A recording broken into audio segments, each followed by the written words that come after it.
नमस्कार, मेरा नाम है डॉक्टर पूरू धवन और आज इस वीडियो में हम बात करने वाले हैं पुराने लकवे के इलाज के बारे में। अक्सर बहुत सारे डाउट्स होते हैं पेशेंट को लेकर कि अगर हमारा लकवा बहुत पुराना हो चुका है तो हम ठीक नहीं हो सकते हैं, 7-8 साल हो गए, हम रिकवर कैसे हो सकते हैं, हिम्मत हार जाते हैं। तो उसको समझने के लिए हमें थोड़ा सा पैरालिसिस को और डीप तरीके से समझना पड़ेगा, उसकी अच्छी और बुरी बातों को हमें बारे में पता होगा तो उस पर काम करना बहुत आसान हो जाता है। तो शुरुआत करते हैं सबसे पहले टाइम से, क्योंकि टाइम एक बहुत बड़ा फैक्टर है जिस पर डिपेंड करता है कि हमारी रिकवरी स्पीड क्या होगी।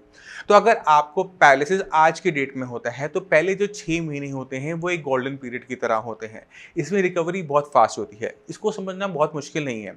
आप इस तरह से मानो कि आपकी स्किन पर एक घाव लगा, तो आपको पता है कि घाव जितना छोटा होगा उतनी जल्दी वो भर जाएगा। अगर मुझे एक सिंगल कट लगा है तो क्या होगा, वो 2-4 दिन में भर जाएगा। अगर बड़ा घाव बन जाएगा तो क्या होगा, उसे टाइम भरने में थोड़ा सा ज़्यादा लगेगा, मगर अगले 6 महीने के अंदर हर कीमत के अंदर ये जो घाव है ये भर जाएगा। सेम चीज़ आपके ब्रेन के साथ होती है। जब आपको पैरालिसिस का अटैक होता है तो ब्रेन के अंदर जो नुकसान हुआ है वो पहले 6 महीने में अपने आप भरने की कोशिश करता है।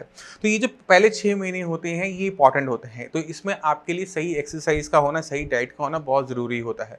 क्योंकि अगर आपने ये उठने की हिम्मत नहीं की, चलने की हिम्मत नहीं की, अपने हाथ चलाने की हिम्मत नहीं की, आप सोच रहे हो कि ये अपने आप ठीक हो जाएगा, ऐसा किसी भी कीमत में नहीं होने वाला। तो अगर आपको अभी 6 महीने नहीं हुए तो आज से ही इस वीडियो को देखने के बाद चलना, उठना, बैठना, खाना पीना, कोशिश करना शुरू करो, क्योंकि आपकी कोशिश ही इन्हीं 6 महीने में रंग लेकर आने वाली हैं। अगर ये 6 महीने बीत जाते हैं उसके बाद आपकी जितनी भी कोशिशें हैं ना, सारी की सारी आपको फेल होती हुई नजर आएंगी।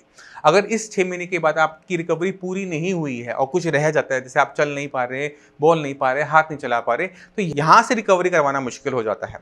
अब जिन पेशेंट में 6 महीने से ज़्यादा हो चुके हैं, उनकी रिकवरी नहीं हुई है, हाथ नहीं चल रहा, पैर नहीं चल रहा, उनको अपनी बॉडी पे थोड़ा सा और काम करना चाहिए, अपने ब्रेन पे थोड़ा सा काम करना चाहिए। सही एक्सरसाइज, सही डाइट और सही टाइप का ट्रीटमेंट, मेडिसिन एक पेशेंट को दोबारा से चलने लायक बना सकती हैं। इसको मैं आपको वीडियो के एंड में दिखाऊंगा भी सही। अब चलते हैं दूसरे फैक्टर के ऊपर जिस पर डिपेंड होता है कि रिकवरी कितनी फास्ट होगी और कितनी स्लो होगी, और वो है आपकी एज। अगर एक पेशेंट जो 20 साल का, 25 साल का, 30 साल का है, उसे पैरालिसिस की दिक्कत होती है तो उसमें रिकवरी बहुत फास्ट हो जाती है। क्यों? क्योंकि उसका ब्रेन 30 साल पुराना ही है सिर्फ। मगर एक पेशेंट जिसकी उम्र 60 है, 70 है, वहाँ पर रिकवरी करना मुश्किल होता है, क्योंकि ब्रेन का जो टिश्यू है वो 70 ईयर्स पुराना है। तो जैसे जैसे हमारा ब्रेन बूढ़ा होता चला जाता है, वो अपनी चीज़ों को याद रखने की काबिलियत होता चला जाता है, हमारी बॉडी की घाव को भरने की क्षमता भी डाउन होती चली जाती है। तो बहुत सारे चेंजेस आते हैं जब हमारी उम्र बढ़नी शुरू होती है। तो एज एक सबसे बड़ा बैरियर होता है जहाँ पर रिकवरी मुश्किल हो जाती है। मगर ऐसा नहीं है कि रिकवरी नहीं होती। आपकी एज 60 हो सकती है, 70 हो सकती है, कुछ भी आपकी एज हो सकती है, मगर अगर आप अपने पे काम करते हैं सही तरीके से तो आपको अपने अंदर चेंजेस देखने को मिलेंगे। अब वो चेंजेस क्या लाने हैं, आपको अपने अंदर क्या करना है, कौन सी एक्सरसाइज करनी है, इसको भी इस वीडियो के अंदर हम कवर करेंगे। अब अगर आपका पैरालिसिस पुराना हो चुका है, मान लो कि 7 साल हो चुके हैं, तो ऐसे केसेस में हमें क्या करना चाहिए? 7 साल पुराने केसेस में, 10 साल पुराने केसेस के अंदर हमारा जो ट्रीटमेंट होता है वो बहुत सिंपल सा है, बहुत आराम से समझने वाली बात है। आपके ब्रेन के अंदर नुकसान हुआ था, एक हिस्से को नुकसान पहुंचा था, ब्रेन के उस हिस्से का जो काम है वो अपना बॉडी खो चुकी है। हमने क्या करना है, आसपास जो ब्रेन का बाकी हेल्दी एरिया होता है उसको ट्रेन करना होता है कि आपने ये काम करना है। मगर हम तो ये कोशिश कर रहे हैं, एक्सरसाइज हम कर रहे हैं, बट हमें रिजल्ट नहीं मिल रहा, क्योंकि ब्रेन के अंदर जो डेवलपमेंट होती है वो हमारी बाकी बॉडी की डेवलपमेंट से थोड़ी सी अलग होती है। हमारी बॉडी में कोई चीज़ मर जाए तो उसकी जगह दूसरा एक नया सेल ले लेता है, मगर ब्रेन के अंदर ऐसा नहीं हो पाता। ब्रेन के अंदर जो हमारा ब्रेन बना हुआ होता है वो न्यूरॉन्स का बना हुआ होता है। न्यूरॉन्स जब हम पैदा होते हैं, जितनी संख्या में हम तब मिलते हैं, वो हमारे वहाँ से लेकर एंड तक उतने ही रहते हैं, उससे कम हो जाते हैं, बट उससे ज़्यादा नहीं हो पाते, एक सेल भी एक्स्ट्रा नहीं बन पाता। अब ये जो न्यूरॉन्स हैं ये एक स्पेसिफिक काम करते हैं। हमारे ब्रेन के अंदर बहुत सारे हिस्से होते हैं, कुछ देखने का काम करते हैं, कुछ बोलने का काम करते हैं, कुछ सुनने का काम करते हैं, कुछ हमारा टेम्परामेंट बनाते हैं, कुछ हमें मैथ्स करवाते हैं, कुछ हमें लैंग्वेज देती हैं। तो ब्रेन में बहुत सारे डिपार्टमेंट्स हैं। अगर एक डिपार्टमेंट में कोई नुकसान हो जाए, मान लो कि आपके हाथ पैर को चलाने वाले डिपार्टमेंट में नुकसान हुआ, तो ब्रेन के जो बाकी हिस्से हैं उनको इस काम को सीखना पड़ता है, और सीखने के लिए हमें उनको पहले तो ताकत देनी पड़ती है कि वो सीखने लायक बन जाए। जैसे एक बच्चा होता है ना, नालायक होता है, तो हमारा ब्रेन कुछ टाइम बाद नालायक सा बन जाता है, वो सीखने के लिए मना करता है, तो हमें सिखाने के लिए उसको हर तरह की चीज़ें देनी पड़ती हैं। उसको सही एक्सरसाइज बतानी पड़ती है कि अगर आपने चलना ठीक करना है तो आपको कौन सी एक्सरसाइज करनी है, अगर आपने हाथ उठाना शुरू करना है तो आपको कौन सी एक्सरसाइज करनी है। साथ में जब आप उसे इतना सारा काम करवा रहे होते हो तो उसे अच्छा अच्छा खाना देना भी ज़रूरी होता है कि खाने के अंदर अंडे लो, दूध लो, दालें लो, मशरूम खाओ, नॉन वेज खाओ, चिकन खाओ, फिश खाओ। क्यों? क्योंकि उसको वो चीज़ अच्छी लगती है। जैसे आप अगर एक्सरसाइज कर कर आएंगे तो आपको मीठा बहुत अच्छा लगता है, ग्लूकोज बहुत अच्छा लगता है। क्यों? क्योंकि आपको बहुत तेजी से वो राहत दे रहा होता है। इसी तरह से हमारा ब्रेन जब कोई एक्सरसाइज हम कर रहे हैं, थक रहा है, काम कर रहा है, थक रहा है, तो उसको सही तरीके से खाना पीना देना भी ज़रूरी है और उस खाने पीने के अंदर सही तरीके से विटामिन एंड मिनरल्स का होना ज़रूरी है, क्योंकि ब्रेन ने अपने आप को ठीक करने की कोशिश करनी है। अब ब्रेन में जो हीलिंग प्रोसेस होता है वो न्यूरोप्लास्टिसिटी कहलाता है। न्यूरोप्लास्टिसिटी एक ऐसा मैकेनिज्म है जिसमें हमारा ब्रेन ब्रेन बन पाता है।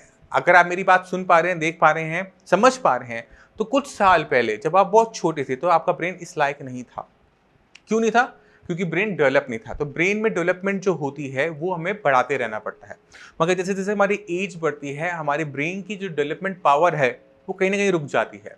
हमारा जो ब्रेन है वो कहीं ना कहीं रुकना, स्लो डाउन होना शुरू हो जाता है। सीखता रहता है, एंड तक सीखता रहता है, मगर कम स्पीड के साथ। तो हमें इस स्पीड को फास्ट करना होता है, क्योंकि जितनी अच्छी तरीके से हमारा ब्रेन चीज़ों को सीखेगा उतनी तेज़ी से हमारी रिकवरी होगी।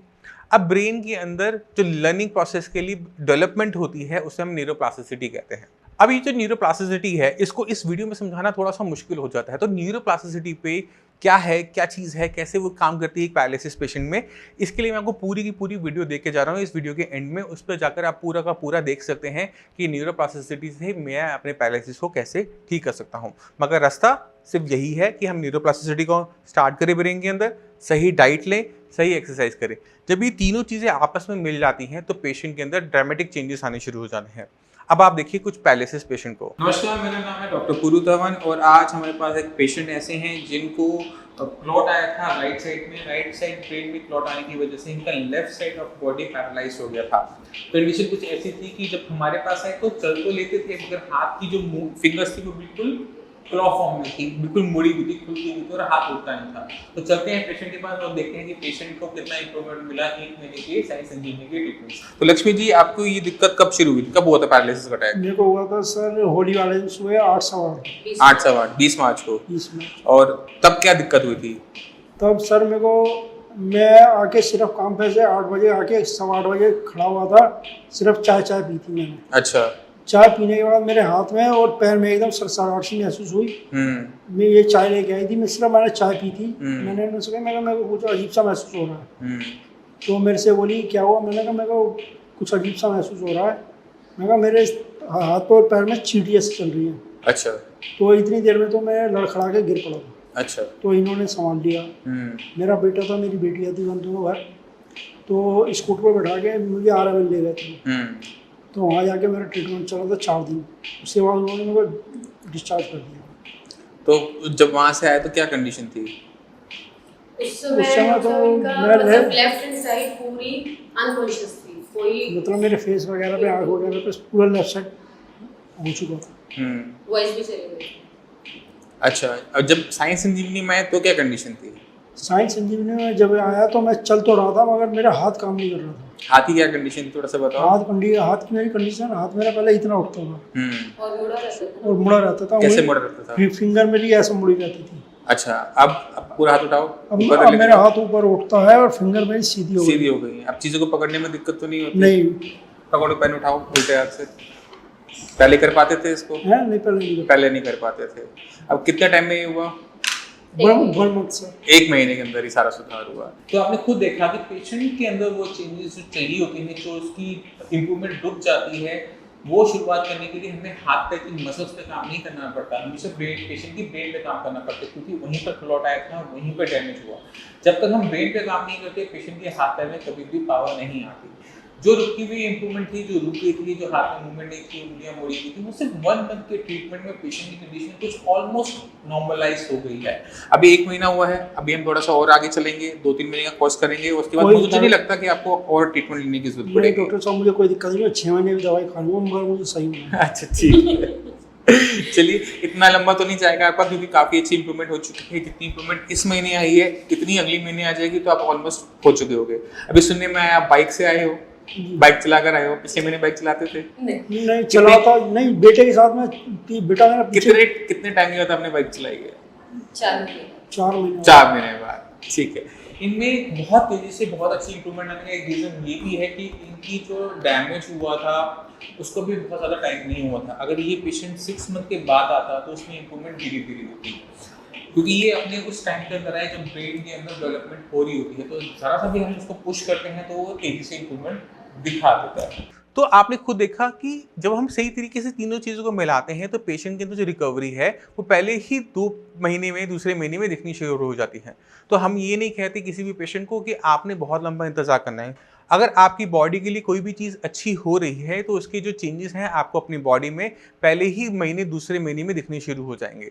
अगर किसी भी ट्रीटमेंट से, मेरे नहीं किसी के भी ट्रीटमेंट से पहले 2 महीने में अगर आप अपनी बॉडी के अंदर चेंजेस देखने को ना मिले कि आपकी आवाज़ साफ नहीं हो पा रही है, आपका हाथ नहीं चल पा रहा, आपका पैर नहीं चल पा रहा, तो वो ट्रीटमेंट आपके लिए सही नहीं होता। उसे आप 10 साल भी करेंगे तो भी आपको चेंजेस नज़र नहीं आएंगे। तो आपको समझना है कि आपका लकवा हो सकता है कि बहुत पुराना हो गया, बट वहाँ पे घबराने की ज़रूरत नहीं होती। ब्रेन की पास क्षमता हमेशा होती है कि वो अपने अंदर बदलाव कर कर आपको दोबारा से काम करने लायक बना सके। ज़रूरत होती है इन तीनों चीज़ों को आपस में मिलने की। पहली है न्यूरोप्लास्टिसिटी का ऑन होना, दूसरा है आपकी डाइट और तीसरा है सही एक्सरसाइज। रैंडम एक्सरसाइज कभी भी फायदेमंद नहीं होती पैरालिसिस पेशेंट में। तो तीनों टॉपिक पे जो इंपॉर्टेंट वीडियो है जो मुझे लगती है मैं इस वीडियो के एंड पे दे रहा हूँ, आप एक एक करके सारी देखेंगे तो बहुत क्लियर कट आइडिया मिल जाएगा कि आपने अपने अंदर रिकवरी किस तरह से लेकर आनी है।